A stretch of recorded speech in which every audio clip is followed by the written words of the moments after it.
welcome back. I have one more demo for you guys. It has come to my attention and it makes me very sad that some people have been eating bland chicken or even plain chicken. I don't understand that. If you want to eat healthy and have it as a long-term lifestyle goal, you have to make your food taste good. So I just got home from work, it's late, but this is how I whip up something if I don't have my crock pot chicken. It's another alternative and a great way to get some seasonings, nice and quick, one skillet meal, just with chicken breasts. I've got 10 chicken breast fillets from the shop. Here's how I would throw together a quick seasoning.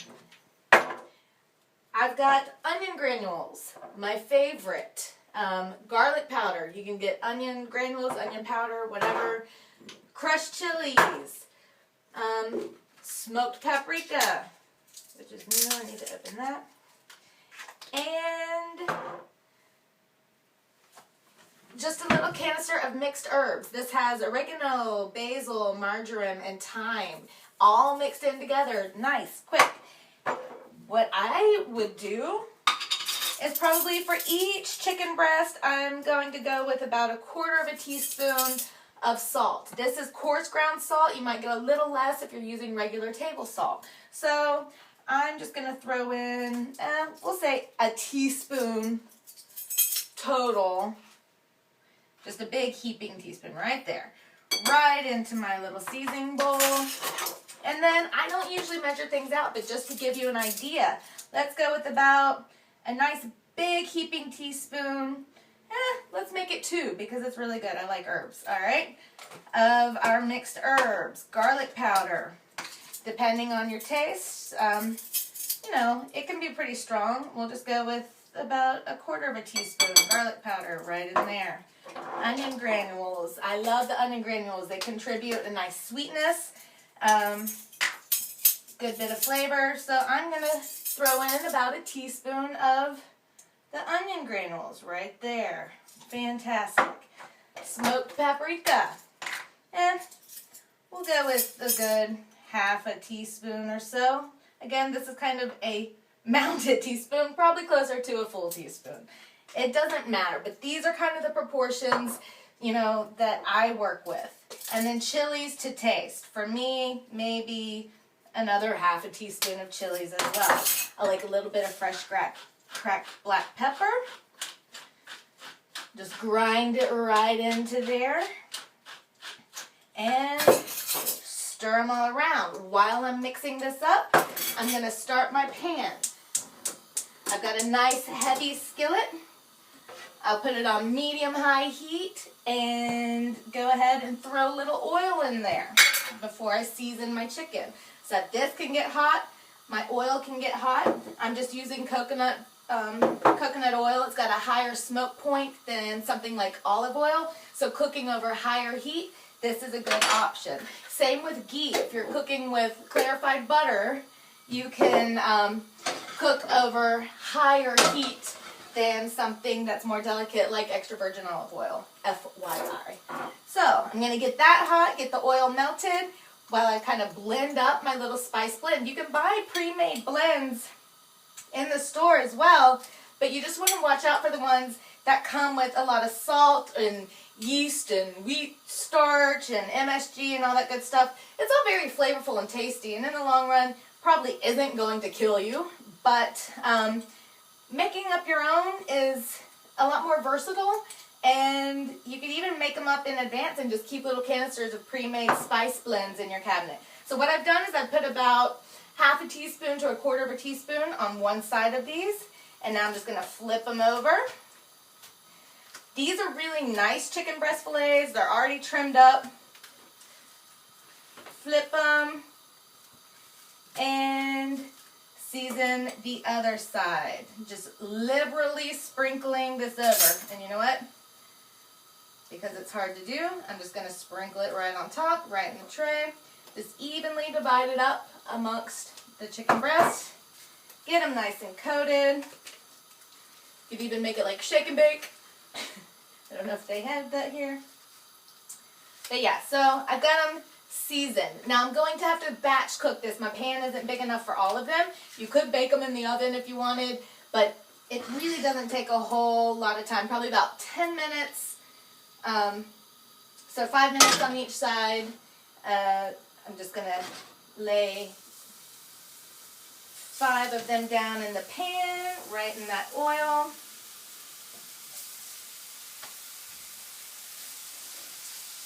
Good. 1, 2, 3, 4, 5. And let them start to caramelize and get brown. You want that heat that's going to kind of make it delicious so that it caramelizes the surface of the meat and makes it nice and tasty. While that's going, I'm actually going to grab my tomato concentrate tomato paste.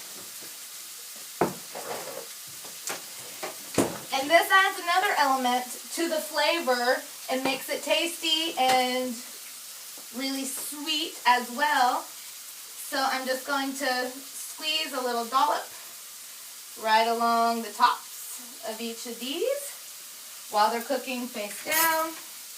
And I'll let that go, like I said, about 5 minutes on each side, depending on the size. I'm just going to cover it with another pan. And we'll be right back when it's time to switch them, or flip them. In about 5 minutes on the one side. Woo! I'm just going to rub in that tomato paste a little bit and flip these guys over. I'm going to turn down the heat just a smidgen and add a little tomato paste or tomato concentrate to the other side, as well as just a splash of balsamic vinegar. So it's about 1 tablespoon, 2 tablespoons. There is a lot of sugar in this, so we are going to be mindful of that. But it still adds a very tasty element of acidic, sweetness, and really good flavor. Cover that up. It's nice and strong. Another about 4 or 5 minutes, and we'll be right back. Another 4 minutes on the other side. So I'm going to take this off. I had it turned down, just simmering away in the balsamic. I added a little bit of water, and you're just going to kind of spread out the tomato puree, tomato concentrate that's on the top. Kind of coat these around, and to check that they are done, you can either just cut right into it and see if it's white. You don't want any more pink in the middle there. Or what I like to do so that I don't have to cut into one is I just stay on the safe side. I use a meat thermometer. I'm a nerd like that. And just to make sure I don't overcook or undercook, I shove it right in there. And for US, it would be 165 degrees, maybe pull them at 160 degrees Fahrenheit. Here, about 72 to 75. There'll be a little bit of carryover cooking, but you want to make sure that you cook them long enough, but not overcooked. So keep it at that 72 centigrade. These are perfect. So I'm just going to remove them right into this container here. You can see they're nice and browned and delicious. And then I'm going to take the juice that's left over in the pan and dump it right on top there. And prepare for my next batch. So crank that heat back up, get the pan hot again. I'm going to add a little more fat to the pan. Just about, like a teaspoon or so. Let that melt and get hot.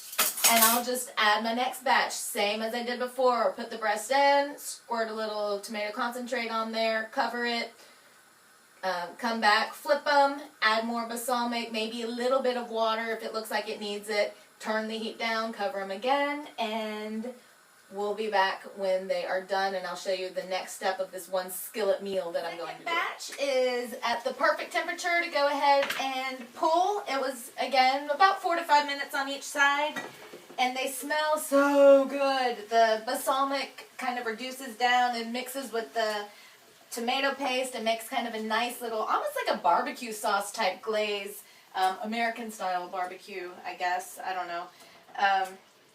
But yeah, so I just keep a nice big handy tub of chicken breast. That's another way to just batch prepare. All in all, it took about 20 minutes from start to finish, cooking and everything. And now that I have my pan ready to go, I'm going to finish our dinner for tonight with just some easy frozen green beans from the freezer. I'm going to add a little more fat to the pan, get it going nice and hot again, and grab my green beans. Fresh or frozen vegetables are perfectly acceptable, perfectly fine. Frozen vegetables are usually flash frozen, quickly frozen. It maintains a lot of the good nutrients. So I absolutely highly recommend, just for convenience sake, using frozen veg if you don't have the time for the fresh on hand, or in my case, I just find a big bag of green beans is easy. So I'm dumping the whole thing in the pan just because I like to have them ready and I can eat off of them for leftovers for the rest of the week as well. So I have the fat in the pan. I season this again, just like with the chicken. If you need measures, we'll say about a teaspoon, heaping teaspoon and a half, maybe, of the salt. I like garlic. If you had the time and you wanted to chop up fresh garlic, I don't really want to. That's probably about half a teaspoon of garlic. I'm going to go with about a teaspoon of the onion granules, which just ran out on me, but I've got another bottle. I'll grab those. I'm sticking with the same seasonings as I used before. You don't have to. You can change it up if you want. I just find, I like this flavor profile. It's tasty. So I added more of the herbs, onion, garlic. Maybe I won't put the smoked paprika in to make them a little bit different flavors. And in this case, always the chilies. And I am still going to add a little bit of tomato concentrate, a little of the tomato puree. If you mix that around in as well, it's great for flavor. And also cooked tomato products are great for prostate health, FYI. So this would be a cooked tomato product. And lastly, I'm just going to squeeze some fresh lemon on top.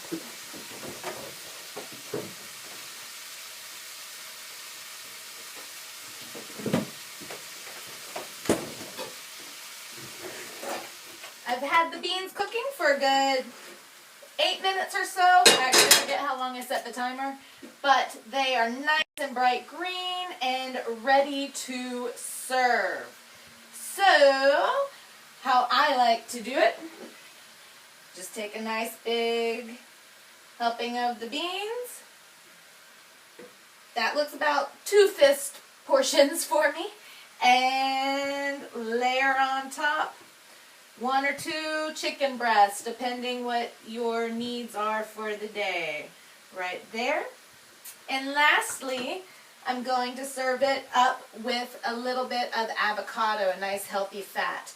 Had I just trained, I might throw on a sweet potato or another starchy carb, but I've had plenty of starchy carbs today. I was working on pancakes, so I'm good to go. You can just cut around the seed of your avocado, take your knife, carefully remove that pit right there. I like to just kind of slice right through there and dice it up right in the skin. And then grab a nice big spoon and easily just scoop it right out of the shell directly on top of my plate. Nice and easy. If you're not eating the other half, you can squeeze a little bit of your lemon juice on top and put it right back in the refrigerator and store it for later. You want to eat them relatively quickly. But alright, dinner is served.